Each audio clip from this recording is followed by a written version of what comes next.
Wow, isn't this such a beautiful building?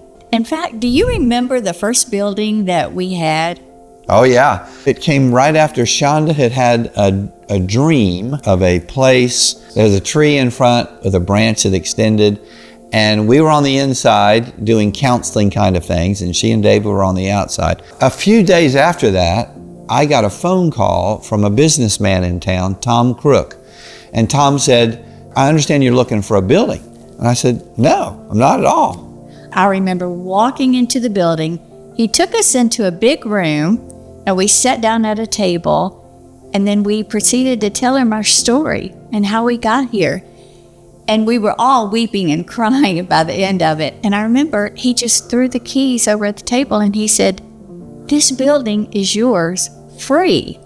He said, I'm gonna get choked up. He said, "You used it as long as you need to, and you can pay as much as you can when you can." Without that, I don't know that Branches would be here today to have that foundation, that place to start. Interestingly enough, that building had a huge picture window with a tree in front and a branch that extended in front of it. Shortly after he gave us the building, you and I were in there painting, and a man from Sierra Leone came in. We found out later, Shadonke Johnson. And he didn't know anything about us. He didn't know anything about our story. But he said, "God wants you to be a carpenter. You're to get a hammer and nails, put it on the wall. Ministers will come to you. They'll tell you stories that they can't tell anyone else. And you'll fix them, and they'll go back out and do ministry. And in that way, your ministry will be greater than it ever would have been before." One of the interesting things about that building, it was on Armory Drive. You know, we're fighting battles, it's on Armory Drive. But as you drive down Armory Drive, in order to get to Branches, you had to cross Freedom Avenue.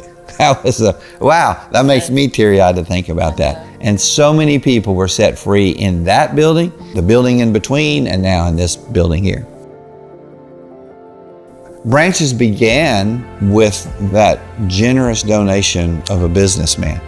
We didn't know at that point how dependent we would be for the rest of our lives on that kind of generosity. God has always provided people.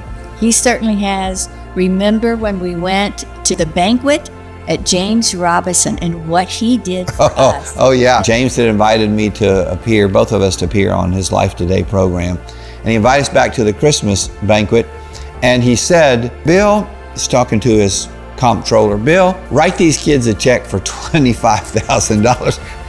That kind of blessing continues, and in all candor, that kind of need continues. As Branches has grown and expanded and had more opportunities, so is the need for generous men and women like that to step up with great gifts that makes Hope He'll Grow possible.